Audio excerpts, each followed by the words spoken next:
Hello दोस्तों, नमस्कार। आप सभी का स्वागत है आपका अपना यूट्यूब चैनल साइंस संगम या क्लासेस पे। तो हम लोग हिंदी के ऑब्जेक्टिव करेंगे। तो समय न बर्बाद करते हुए हम लोग चलते हैं सीधा अपने क्वेश्चन की ओर। तो हमारा क्वेश्चन कह रहा है कि बाल कृष्ण भट्ट किस युग के निबंधकार थे। तो हमारे बाल कृष्ण भट्ट जी भारत तेंदु युग के निबंधकार थे। कौन सा युग के?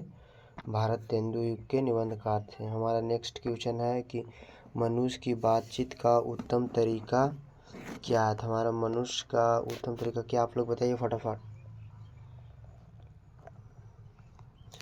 तो मनुष्य की बातचीत का उत्तम तरीका है अवाक होकर अपने से बातचीत करना। इसका आंसर हो जाएगा डी, अवाक होकर अपने से बातचीत करना। हम लोग फिर चलते हैं अपने नेक्स्ट क्वेश्चन के लिए। हमारा नेक्स्ट क्वेश्चन करा कि संवाद में सबसे महत्वपूर्ण क्या है।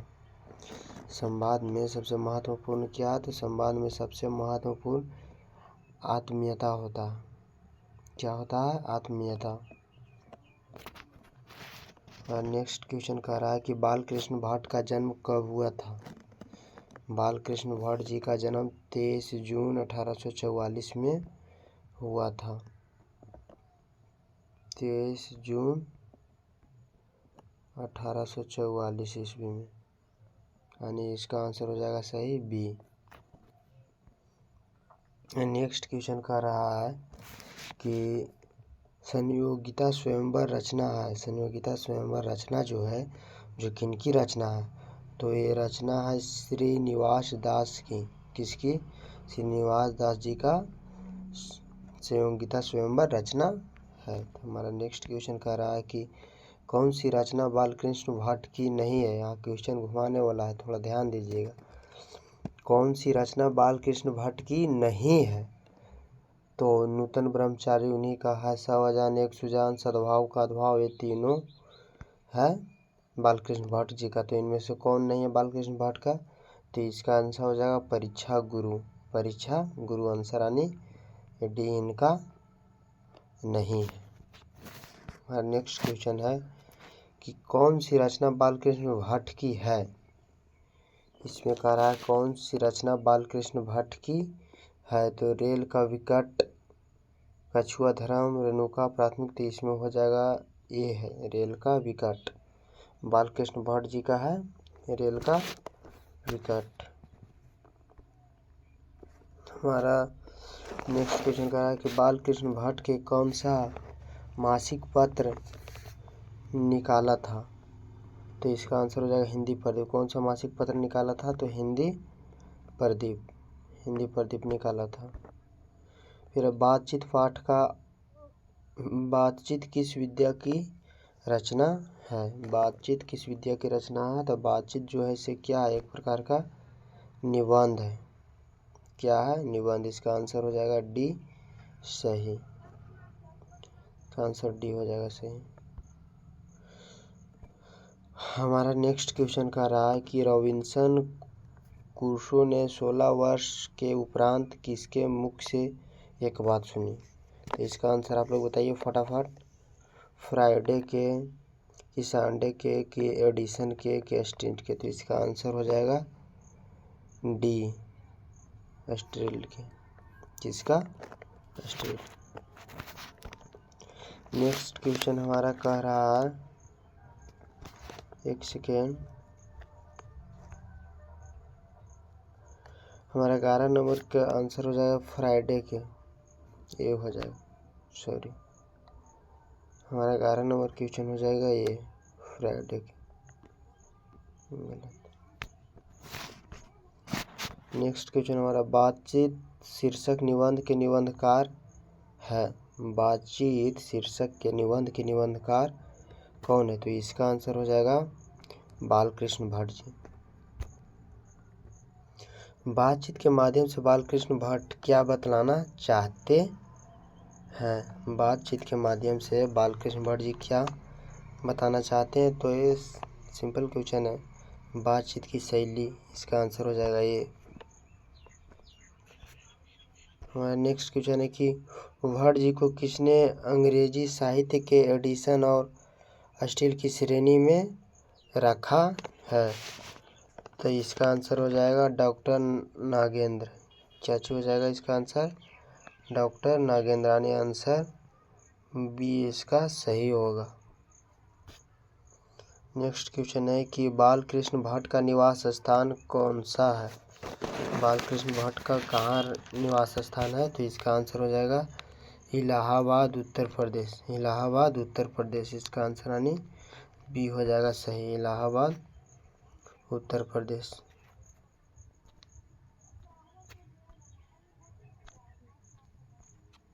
हमारा नेक्स्ट क्वेश्चन कर रहा है, बालकृष्ण भट्ट ने किस पत्रिका का संपादन किया? बालकृष्ण भट्ट जी ने किस पत्रिका का संपादन किया? तो हिंदी प्रदीप नामक पत्रिका का संपादन किया था, इसलिए इसका आंसर हो जाएगा सी, हिंदी प्रदीप। हिंदी प्रदीप। नेक्स्ट क्वेश्चन का, बालकृष्ण ने हिंदी प्रदीप नामक मासिक पत्रिका निकाला कब प्रारंभ किया? यानी कब प्रारंभ किया? तो इसका आंसर हो जाएगा 1877 ईस्वी में, इसका आंसर हो जाएगा ये सही। हमारा नेक्स्ट क्वेश्चन कर रहा है, कौन सी क्या चीज है रचना, यहाँ सॉरी टाइपिंग में गलती हो गया है। कौन सी रचना बालकृष्ण भट्ट द्वारा रची नहीं है? कौन सी रचना बालकृष्ण भट्ट द्वारा नहीं रची गई है? तो पद्मावती इन्हीं का है, वेद संहार इन्हीं का है, मेघनाथ इन्हीं का है, इनमें से मेघदूतम नहीं है, यानी आंसर सी हो जाएगा इसका। नेक्स्ट क्वेश्चन कह रहा है कि कौन सा उपाय बालकृष्ण भट्ट द्वारा रचित है? कौन सा उपाय बालकृष्ण भट्ट द्वारा रचित है? इसलिए इसका आंसर हो जाएगा 100 अजान 1 सुजान, सी आंसर हो जाएगा। 20 नंबर क्वेश्चन हमारा कहा है, नाटक के प्रारंभ में होने वाले मंगल पाठ को क्या कहा जाता है? नाटक के प्रारंभ में होने वाले मंगल पाठ को क्या कहा जाता है? तो इसका आंसर हो जाएगा नांदी पाठ, आंसर बी सही हो जाएगा, नांदी पाठ। रॉबिन्सन क्रूसो को कब तक मनुष्य का मुख देखने को नहीं मिला? रॉबिन्सन क्रूसो को कब तक मुख देखने को नहीं मिला? तो इसका आंसर हो जाएगा सी, 16 वर्ष तक। कितना वर्ष तक? आंसर हो जाएगा सी सही, यानी 16 वर्ष तक।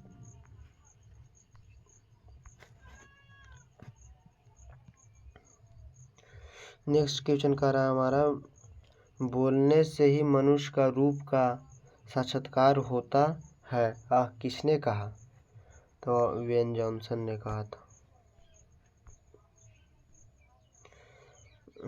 असल बातचीत सिर्फ 2 व्यक्तियों की हो सकती है, किसका मत है? तो एडिसन जी का मत है कि असल बातचीत 2 ही व्यक्तियों के बीच में हो सकती है, अगर वहाँ तीसरा चल जाए तो बात कुछ और हो जाता।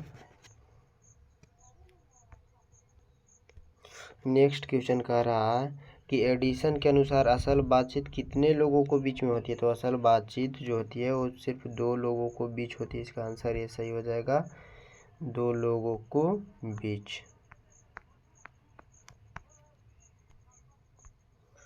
नेक्स्ट क्वेश्चन कह रहा है, बातचीत में मन किस प्रकार का हो जाता है? तो इसका आंसर हो जाएगा, बातचीत करने से हमारा मन हल्का और स्वच्छ हो जाता है।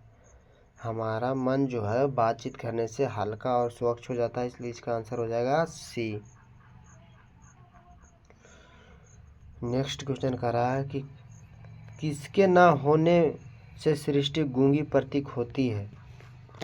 किसके ना होने से सृष्टि गूंगी प्रतीत होती है? वाक्य शक्ति, यानी इसका आंसर हो जाएगा बी। हमको बोलने की शक्ति नहीं रहेगी तो संसार कैसी लगेगी? गूंगी सृष्टि प्रतीक करेंगे, ना हम आपसे बात कर पाएंगे ना आप हमसे बात कर पाइएगा। नेक्स्ट क्वेश्चन हमारा कह रहा कि आर्ट ऑफ कन्वेंशन कहाँ के लोगों में सर्वाधिक प्रचलित है। आर्ट ऑफ कन्वेंशन कहाँ के लोगों में सर्वाधिक प्रचलित है? तो इसका आंसर हो जाएगा सी, यूरोप में। आर्ट ऑफ कन्वेंशन कहाँ सबसे अधिक प्रचलित है? तो यूरोप में। बाल कृष्ण किस काल के रचनाकार है? तो इसका आंसर हो जाएगा आधुनिक काल के रचनाकार है। बाल कृष्ण भौड़जी किस युग के रचनाकाल है?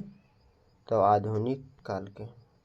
ठीक, हमारा नेक्स्ट क्वेश्चन का रहा अगला लेसन का कि लहना सिंह के गांव का क्या नाम था? लहना सिंह के गांव का नाम का क्या था? तो इसका आंसर हो जाएगा बी, मांझे। लहना सिंह के गांव का नाम क्या था? मांझे। और लड़की जो रहती थी उनको क्या था? मंगरे। चलिए, हमारा नेक्स्ट क्वेश्चन है लहना सिंह किस पद पर था? तो लहना सिंह हमारे सूबेदार के पद पर थे। लहना सिंह किस पद पे थे? तो लहना सिंह हमारे जो थे वो एक सूबेदार के पद पर थे। हमारा नेक्स्ट क्वेश्चन कर रहा है लहना सिंह की मृत्यु किसकी गोद में हुई? तो हमारे लहना सिंह का जो मृत्यु हुआ वो वजीरा सिंह के गोद में हुआ। किसके गोद में हुआ? वजीरा सिंह की गोद में। नेक्स्ट क्वेश्चन कह रहा है कि पलटन का विदूषक कौन था? जो पलटन का विदूषक था वो किसे कहा गया? तो इसका आंसर हो जाएगा वजीरा सिंह को। आंसर हो जाएगा सी, पलटन का विदूषक किसे गया? वजीरा सिंह को। सूबेदार हजारा सिंह के लड़के का नाम क्या था? सूबेदार हजारा सिंह के लड़के को क्या नाम था? तो उनके लड़के को आप लोग कहानी पढ़े होंगे तो पता होगा कि बोधा सिंह नाम था। इसका आंसर हो जाएगा ए। हमारा 7 नंबर क्वेश्चन कर रहा है कि भारतीय सिपाहियों का किसके साथ संघर्ष हुआ था?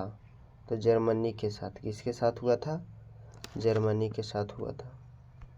नेक्स्ट क्वेश्चन कह रहा है कि जर्मन लफ्टन को किसने मार गिराया? तो इसका आंसर हो जाएगा लहना सिंह। जर्मन पलटन को लहना सिंह ने मार गिराया। नेक्स्ट क्वेश्चन करा कि सिख राइफल के जमादार लहना सिंह का नंबर क्या था? तो 77 नंबर राइफल की जमादार थे, इसलिए इसका आंसर हो जाएगा ए। नेक्स्ट क्वेश्चन कह रहा है कि सरकार ने सूबेदार को जमीन कहाँ दी थी? सरकार ने सूबेदार को कहाँ दी थी? लायलपुर में। सरकार ने सूबेदार को जमीन कहाँ दी थी? तो इसका आंसर हो जाएगा डी, लायलपुर में। लायलपुर में। नेक्स्ट गुलेरी जी का जन्म कब हुआ था? गुलेरी जी का जन्म हुआ था, कहाँ हुआ था? थोड़ा टाइपिस्ट में गलती है। गुलेरी जी का जन्म कहाँ हुआ था? तो इसका जन्म जयपुर राजस्थान में हुआ था। जयपुर राजस्थान में हुआ था। सुखमय जीवन किनकी रचना है? तो चंद्रधर शर्मा गुलेरी जी का। सुखमय किनकी रचना है?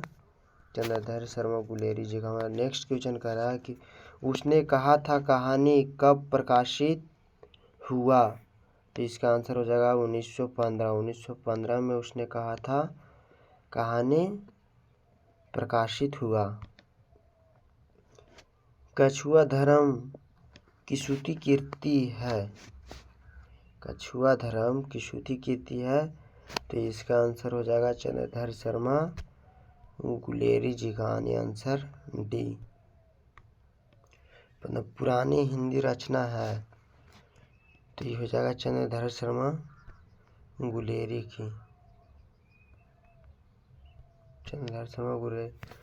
तो चलिए वीडियो आज यहीं समाप्त करते हैं। आप लोग वीडियो को फटाफट शेयर कीजिए, लाइक कीजिए और सपोर्ट कीजिए।